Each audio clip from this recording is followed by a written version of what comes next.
سلام طعنا هبلنا تخطاتلتي قرفة ميديا زينا نايس ساعة نباهم كنبلنا سنة عن حد كونونكم تمني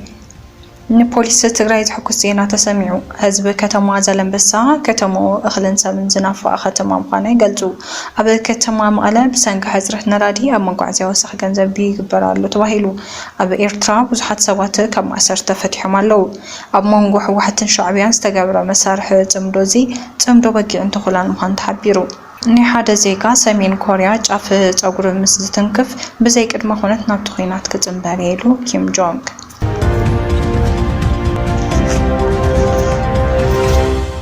ግዚያዊ ምሕዳር ትግራይ ኣብ መኸተ ፅንተታዊ ኪናት ንዝተሳተፉ ኣባላት ፖሊስ መሬት ክረኽቡ ዝገብር ደንቢ ዝድዑ ግዚያዊ ምሕዳር ትግራይ ኣብ ናይ 2 ዓመት መኸተ ፅንተታዊ ኪናት ዝተሳተፉን ኣብዚ ሕዚ እዋን ኣብ ስራሕ ዝርከቡ ፖሊስ ኣባላትን ኣመራርሓን ተጠቀምቲ መሬትን ካልኦት ጥቕማጥቕምን መሰረት ዝገበረ ደንቢ ከም ዘፅድዓ ተሓቢሩ እቲ ካብ ቤት ጽሕፈት ፕሬዝዳንት ግዚያዊ ምሕዳር ትግራይ ናብ ፖሊስ ኮሚሽን ደንቢ መሰልን ተጠቃምነትን ፖሊስ ቁጽሪ 26 ህዝባር 2018 ዓመተ ምህረት ከም ዝገለጾ እቲ ደንቢ ክወፅእ ዝተገብረ ኣብ ትግራይ ዘጋጠመ ወራር ንምምካት ኣባላት ፖሊስ ንዝፈጸሙ ገድልን ጅግንነትን ኣፍልጦ ንመሃቢቡ ይብል ካብዚ ብተወሳኺ ግዝኣታዊ ሓድነት ክረጋገፅን ውሕስ ሰላም ክሰፍንን መንግስቲ ኣባላት ፖሊስ ብመሰረት ሕጊ ክተባባዕ ስለ ዝግባእ ምዃኑ እቲ ደንቢ ይሕብር بمسارة التدنبي تربحت زخون بولاويس أولات مخته زنبورو بموال كاب 24 تقم 2013 عام تمرد جميرو أولات سراوي تقرأ زخونو حزد ما بوليس كينوم أب كل التقرأين عويات هنزة الناصر حزركو أولات أمارا راحن زت على المخانو التدنبي كان زب بمسارة التدنبي كوميشن بوليس تقرأين يسرح تنياتاتو مهدر خقرب خقبر مخانو يقلت ህዝቢ ከተማ ዛላምበሳ ከተማኦም እኽልን ሰብን ዝናፈቐ ከተማ ምዃኑ ይገልጹ ብሰንኪ ዘጋጥመና ጆኖሳይዳዊ ኩናት ኩሎም መሰረት ልምዓት ብምዕናውን ዳግም ንምህናፅ ምንቅስቓስ ስለ ዘይተጀመረን ንኸቢድ ማሕበራዊ ፀገም እናተቃልዕን ኢና ክብሉ ነበርቲ ከተማ ዛላምበሳ ብመረረት ተዛሪቦም بمسارة رئيتو أتوم نبرتي زاكيد وسن قلقالوت تعنان تنقصاص السلكن تزاقينهم سرحهم كام جمارهم زلالة قلقالوت تكالات جنزب مبراتي قرب جوري مستمعين كالوتن مولئ سلازيلا حزبن مقلاتو زخبت هيوتنا مرحي كبلو يردو اتلوم انا تجميرو زلا قلقالوت تنقصاص السلكون انتخانا بسولار كمز سرحن دبنا تقاطم يخون مريتن تزلمت سرحو تطو كمز باليوم تحبرو ببوت ماكينة زقربو سن قرب ماين نبرت تصانيحو يكفافليو اتا ختما زنبر دبابن صباقن ግን ናብ ጽምዋ ተቀይሩ ይርከብ ሰሞም ክንገልጾም ዘይደልዩ ወደ 80 ዓመት ሓደ ወላዲ ኣብ ኣፍ ደገ ገጾም ኣብ ዝበቀለ ሽባኽ ተደጊፎም ከም ዝሓበሩልና ዛላምበሳ ሰብን እኽልን ካብቲ ናፍቕ ዓመታት ሓሊፉ ይብሉ በንግዳዊ ምንቅስቓስን ስጡ ማሕበራዊ ርክባትን እትፍለጥ ከተማ ዛላምበሳ ሎሚ ጎደናታት ፀጢሉ ምዕሩጋት ኣብያተ ተፈራሪሶም ሰብ ኣልባ ኮይኖም مرأي نبر كينو كل دما ندحريت بحساب تعزيرهم يزنتو ጥሜትን ሕማምን ኣብታ ከተማ በርቲዑሎ ዝበሉ እዚ ወላዲ 15 ኪሎ ብመልክ ሓገዝ ዝወሃቦም ዝነበረ እኽሊ ጠጠው ካብ ዝብል ነዊሕ ግዜ ከም ዝገበረ ድማ ይረጋገጹ ጸገም እቲ ከባቢ ኣብ ገንበታ እትዮም ግዜው ምሕዳርን ገበርቲ ሰናይ ልዑል ቆላሕታ ሂቦም ዳግም ሕዌት እታ ከተማ ንኸረጋግጹ ብዕቱብ ክሰርሑ ተሓሳስቡ ኣብ ከተማ መቐለ ብሰንኪ ሕፅረት ነዳዲ ኣብ መጓዓዝያ ወሳኽ ገንዘብ ይረአ ኣሎ ተጸገም ኣብ ካልኦት ከተማታት ኢትዮጵያ ከም ዘጋጥም ዘሎ እውን ተሓቢሩ ንከተማ አዲስ አበባ ሓዊሱ ኣብ ካልኦት ከተማታት ኣለሻ ነዳዲ ነዊሕ ሰልፊ እናተረኣየ እዩ ኣብ ክልል ትግራይ ድማ መንግስቲ ኣብይ ነዳዲ ከየእቱ ብምኽልካሉ ሰብ ታክሲ ኮኑ ካልኦት ተሽከርከርቲ ካብ ጎደናታት እናዓደጉ ክጥቀሙ ጸኒሖም ሕዚ ወሳኽ ነዳዲ ስለ ዘጋጠመ ንሓደ ሊትሮ 400 ብር ስለ ዝበፅሐ ኣብ ታክሲ መቐለ 10 ብር ወሳኽ ተረኣይሎ ብተወሳኺ ስእነት ነዳዲ እናተጋደደ ብምኻዱ ዝውስኽ ዘሎ ዋጋ በዝደው ከም ዘይብል ዝገለጹ ሰብ ተሽከርከርቲ ን20 ሊትሮ ጀርካን 8000 ከም ዝበፅሕ የረዱ ካብዚ ብምብጋስ ንሃሮ ዋጋ ሸቐጣት ክውስኽ ከም ዝጀመሩ ነበርቲ ከተማ መቐለ መረረቶም ይገልጹ ብተመሳሳሊ ኣብ ከተማታት ጅማ ኣምቦን ባህርዳርን ስእነት ነዳዲ የጋጥም ከም ዘሎን ነዳዲ ንምርካብ እዋን ስራሕ ኣብ ሰልፊ ከም ዝውዕልን ተጠቀምቲ ይሕብሩ ኤርትራ ብዙሓት ሰባት ካብ ማእሰርቲ ተፈቲሖም ሰብ መዚ ኤርትራ ብዓሰርተታት ዝቁፀሩ ብሰንኪ እምነቶም ኣብ ቀይዲ ኣትዮም ዝጸንሑ ሰዓብቲ ወንጌላውያን ኣብያተ ክርስቲያን ከም ዝፈትሑ መንጭታት ሓቢሮም እቶም ኣብ ዝሓለፈ ሕዲት መዓልትታት ዝተፈትሑ ልዕሊ 40 ዜጋታት ኣብቲ ከባቢ ኣስመራ ዝርከብ ወታደራዊ ቤት ማእሰርቲ ማይ ሰርዋተ ተሒዞም ዘጸንሑ እዮም ኣብዚ ቀረባ እዋን ብኣማይት ዝቁፀሩ ብተመሳሳሊ ኣገባብ ተኣሲሮም ዝነበሩ ኣባላት ናይተን ዝተኣገዳ ኣብያተ ክርስቲያን መፍትሖም ይዝከር ኣብ ፈለማ ናይዚ ዓመት ኣብ ዞባ ጋሽ ባርካ ኣብ ዝርከቡ ኣብያተ ማእሰርቲ ዝነበሩ 13 ኣመንቲ ተለቂቖም ነይሮም ኣብ ወርሓት ሕዳርን ታሕሳስን ናይ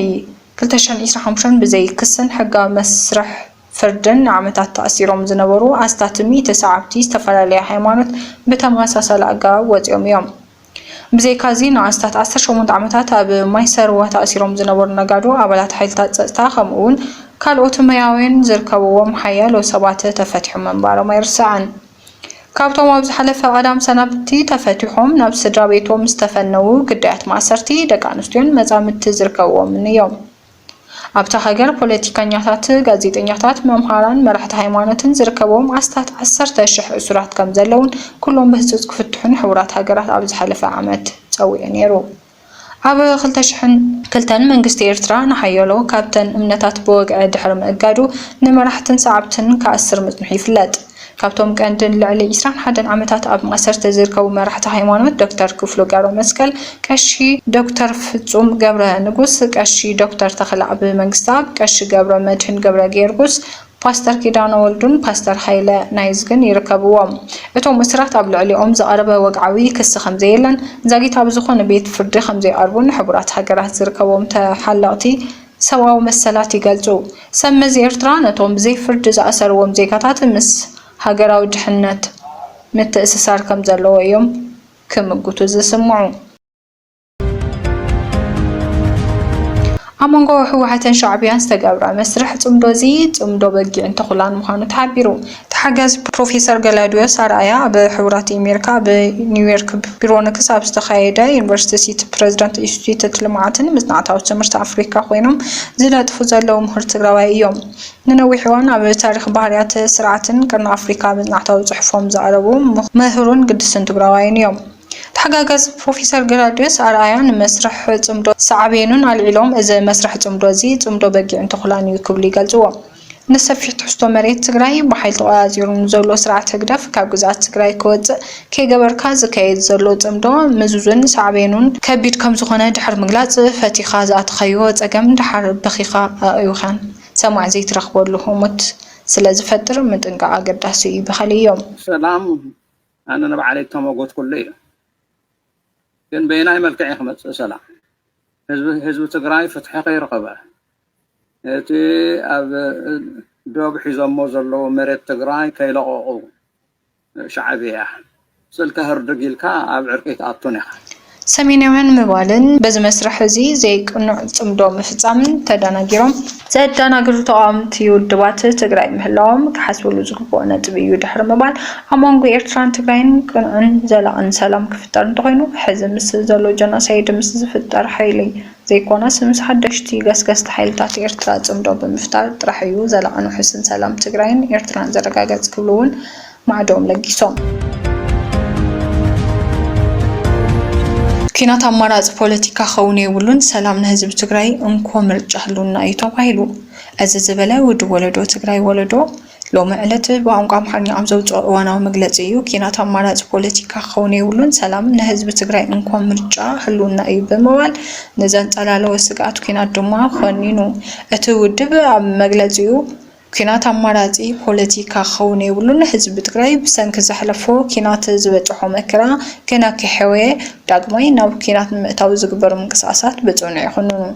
ሰላም ንህልውና ትግራይ እንኮ ምርጫ ምዃኑ ይገልጽ ግዛታዊ ሓድነት ትግራይ ዝኽበረን ተመዛበልቲ ወገናትና ናብ መረበቶም ብክብሪ ዝምለሱሉን ብሰላማዊ መንገዲ ጥራይ ምዃኑ ይገንዝብ ሰላም መድላይ ፍርሒ ዘይኮነስ ብልህነት ምዃኑ ይሕብር ናይ ውክልና ኩናት ምክልኻል ንናይ ባዕዳውያን ሓይልታት ረብሓ ክብሉን ትግራይ ዳግማይ ናብ ናይ ኩናት ኣራንቋን ምእታው ዘፅዕሩ ውሽጣዊ ይኹን ገደማውያን ሓይልታት ካብ ታሪኽን ሕግታት ተሓታትነት ከም ዘይምልጡ የተሓሳስብ ውድብ ወለዶ ትግራይ መግለፂኡ እንትቕፅል ኣብ መንጎ ህወሓትን መንግስቲ ፌደራልን ዘሎ ምስሓብን ንስምምዕ ፕሪቶርያ ብሓደጋ ከም ዘውድቆ ብምግላጽ እቲ ስምምዕ ብምሉእነት ክትግበርን ፍልያት ብዘተ ክፍትሑን ይጽውዕ። መንግስቲ ፌደራል ኣብ ልዕሊ ላዕላውነት ትግራይ ዝፈጸሞም ዘለዉ ጥሕስታት ሕጊ ብህፁፅ ክእርም ከም ዘለዎ ብምግላጽ ኣብ መንጎ እቲ ኣብ ትግራይ ዘሎ ዕጡቕ ጉጅለን ኣብ መንጎ ህዝቢ ትግራይን ዘሎ ፍልይ ክርዳእ ይግባእውን ይብል። ኣብ መወዳእታ እቲ መግለጺ ወደብ ወለዶ ትግራይ መፀዋዕታ ንማሕበረሰብ ዓለም ብምባል ሕቡራት መንግስታት ሕብረት ኣፍሪካን ኣፈራረምቲ ስምምዕ ፕሪቶርያን ኣብ ክልቲኦም ወገናት ዲፕሎማስያዊ ጻዕፂ ብምግባር ዳግማይ ኩናት ከይውላዕ ግድኦም ክጻወቱ ጻውዒት ይቐርብ። ጣልያን ድሕሪ መጥቃዕቲ ኢራን ናብ ሃገራት ወሽመጥ ዓረብን ቂብሮስን ሓገዝ ክትልእኽ ምዃና ኣፍሊጣ። ጣልያን ድሕሪ መጥቃዕቲ ኣየር ኢራን ናብ ሃገራት ወሽመጥ ዓረብን ቂብሮስን ናይ ምክልኻል ኣየር ሓጋዝን ንብረት ሓይሊ ባሕርን ክትሰድድ መደብ ከም ዘለዋ እውን መንግስቲ እቲ ሃገር ኣፍሊጡ። ኩናት ኣሜሪካን ኢራንን ሻድሻይ መዓልቱ ኣብ ዝኣተወሉ እዋን እቲ ጎንፂ ናብ ሃገራት ወሽመጥ ዓረብን ናብ ኤስያን እናሰፍሐ ብምምፅኡ ዓለማዊ ዕዳጋታት እናፀውዑ ይርከቡ። ብኣሽሓት ዘውፀሩ ተዓፂኦም ዘለዉ በፃሕትን ነበርትን ካብ ማእኸላይ ምብራቅ ክወፁ ሓገዝ ከም ትገብር ድማ ጣልያን ኣፍሊጣ ኣላ። ቀዳማይ ሚኒስትር ጣልያን ጆርጂያ ሜሎኒ ጣልያን ንመጥቃዕቲ ኣየር ኢራን ንምምካት መሳርሕታት ምክልኻል ኣየር ዘድልያ ሃገራት ወሽመጥ ዓረብ ንዘቕርቦ ሕቶታት ሓገዝ ምላሽ ክትህብ ምዃና ገሊፀን። ሜሎኒ ንሬድዮ ጣብያ RTL 102.5 ኣብ ዝሃበኦ መግለፂ ነዚኦም ናይ ምክልኻል ሓላፍነት ስለ ዘለና ክንከላኸሎም ኢና ኢለን ከም ጸብጻብ ሬይተርስ። ናይ ሓደ ዜጋ ሰሜን ኮርያ ጫፍ ጸጉሩ ምስ ዝትንከፍ ብዘይ ቅድመ ኩነት ናብቲ ኩናት ክጽምበር ኢሉ ኪም ጆንግ ኡን። መራሒ ሰሜን ኮርያ ኪም ጆንግ ኡን ኣብ ማእኸላይ ምብራቅ ተወሊዑ ዘሎ ኩናት ብዝምልከት ንፖለቲካ ዓለም ዘሰንብት ተሪር መጠንቀቕታ ሂቡ። ኪም ጆንግ ኡን ኣብ ዘውፅኦ ወግዓዊ መግለፂ ኣብ ምድሪ ኢራን ዝርከቡ ዜጋታት ሰሜን ኮርያ ድሕንነቶም ኣብ ሓደጋ እንተወዲዑ ሃገሩ ብዘይ ዝኾነ ቅድመ ኩነት ናብቲ ኩናት ከም ትጽምበር ኣፍሊጡ። ኣብ ልዕሊ ሓደ ዜጋ ሃገረይ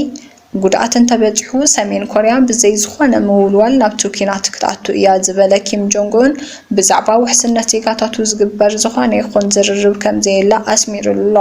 እዚ ምፍራሕ እዚ ኣብቲ ዞባ ዘሎ ምስሓብ ናብ ሳልሳይ ኩናት ዓለም ከይቕየር ዓብ ስጋት ተፈጢሩሎ። ተንተንቲ ከም ዝገለጽዎ እዚ ናይ ኪም ጆንግ ኡን ቁጥዐ ንኢራን ዓብዪ ወታደራዊ ደገፍ ዝህብ ክኸውን ከሎ ንኣሜሪካን መሻርክታን ድማ ናብ ዝኸፍአ ወታደራዊ ቅልውላው ዝእቱ። ዝኸበርኩም ተኸታተልቲ ቃርፋ ሚድያ ዜናታትና ነዚኦም ይመስሉ ነይሮም። ሓቢርኩምና ስለ ዝፀናሕኩም ነመስግን። ሰላም።